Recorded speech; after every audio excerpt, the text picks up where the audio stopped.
Selamat sore Pak, perkenalkan nama saya Jessica Simanjuntak dengan NIM 123-115-1026. Saya dari BK Reguler A, Angkatan 2023. Di sini saya akan menjelaskan Pancasila sebagai ideologi negara. A. Pengertian dan pentingnya Pancasila sebagai ideologi.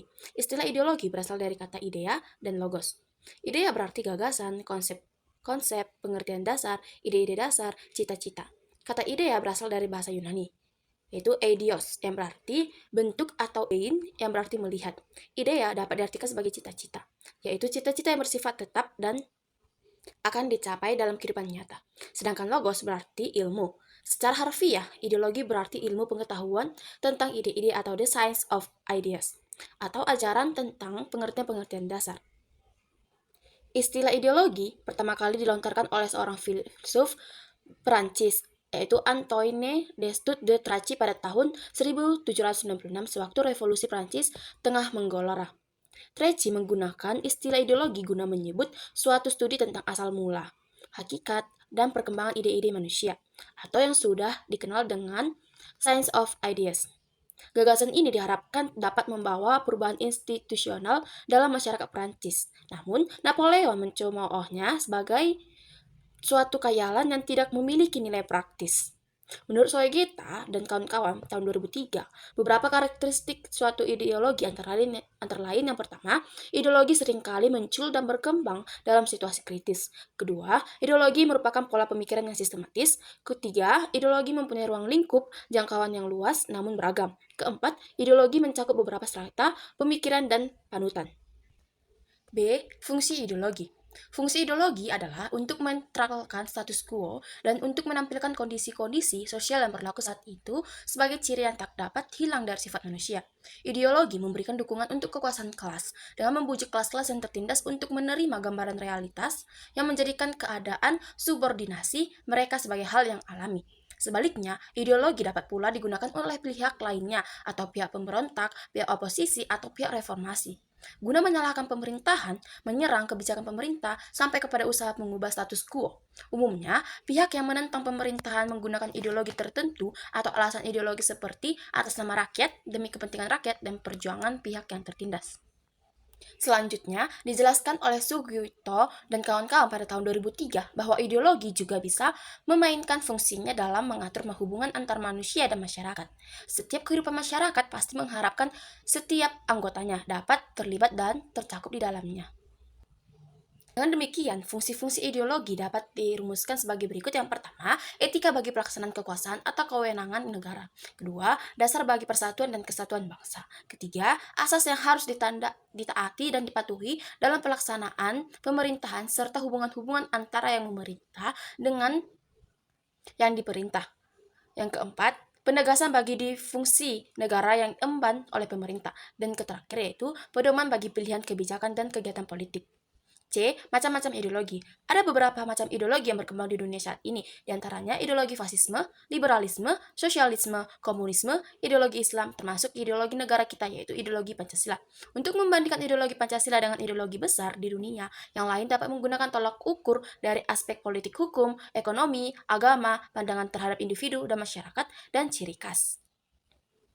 Yang pertama, ideologi fasisme. Menurut Profesor Dr. William Eberstein, dalam Soekarno tahun 1981, fasisme ialah pengorganisasian pemerintah dan masyarakat secara totaliter oleh kediktatoran suatu partai yang berwatak atau bercorak nasionalis, rasialis, militeristik, dan imperialis. Selanjutnya, Profesor Dr. William Eberstein dalam Sukara 1981 mengemukakan unsur-unsur ajaran fasisme. Yang pertama itu tidak mempercayai pikiran atau destruction of race. Kedua, menyanggah kebersamaan dasar manusia atau the denial of basic human equality. Ketiga, etika tingkah laku didasarkan atas kebohongan dan kekasaran atau code of behavior on lies and violence. Keempat, pemerintahan dilakukan oleh golongan elit atau government by elite. Kelima, totalitarianisme atau totalitarianis. Keenam, rasialisme dan imperialisme atau racialism and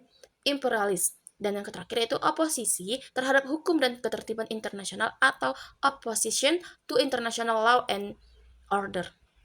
2. Ideologi komunis. Yang dimaksud ideologi komunis ialah sistem politik, sosial, ekonomi, dan kebudayaan berdasarkan ajaran Marxisme-Leninisme. Sumber pokok doktrin komunis adalah Manifesto Komunis yang tertulis oleh Karl Marx dan F. Engels.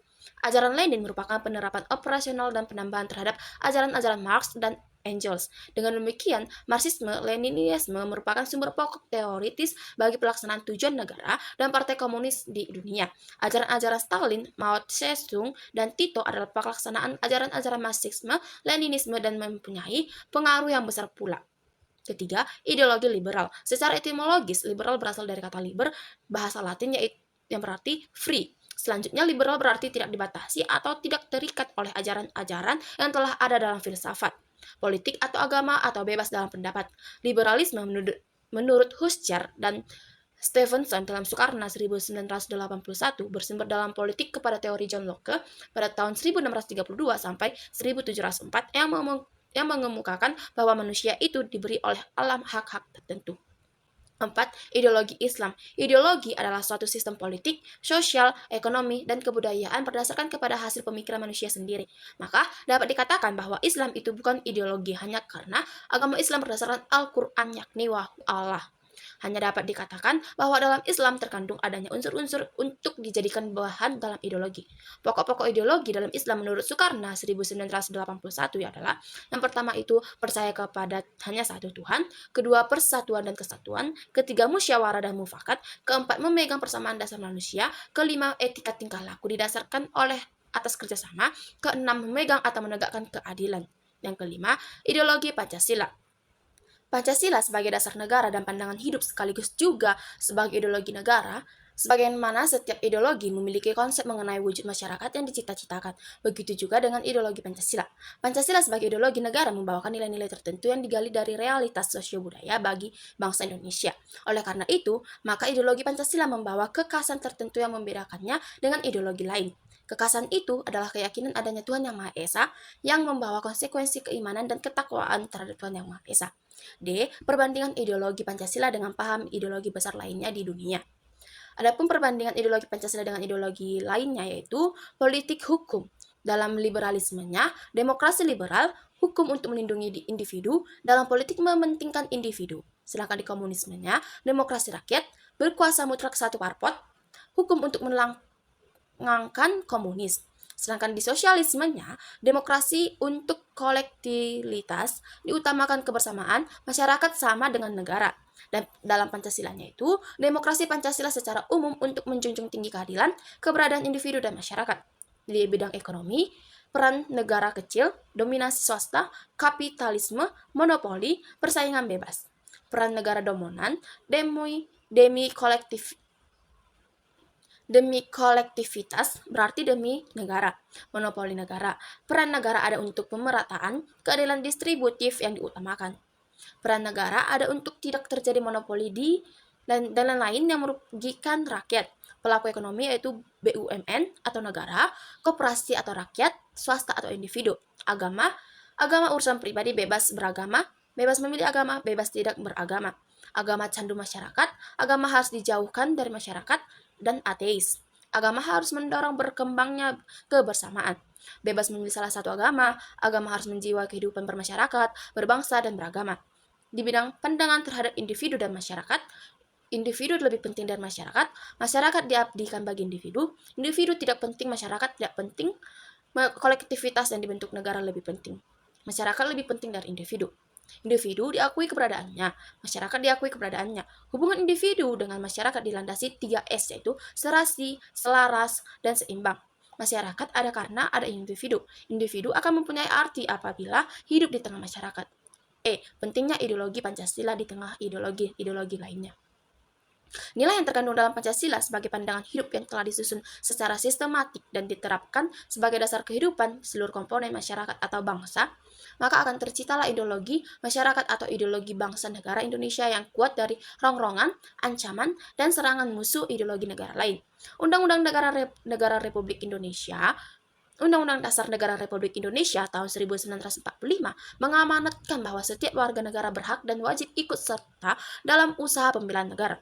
Termasuk dalam hal ini adalah mempertahankan ideologi Pancasila.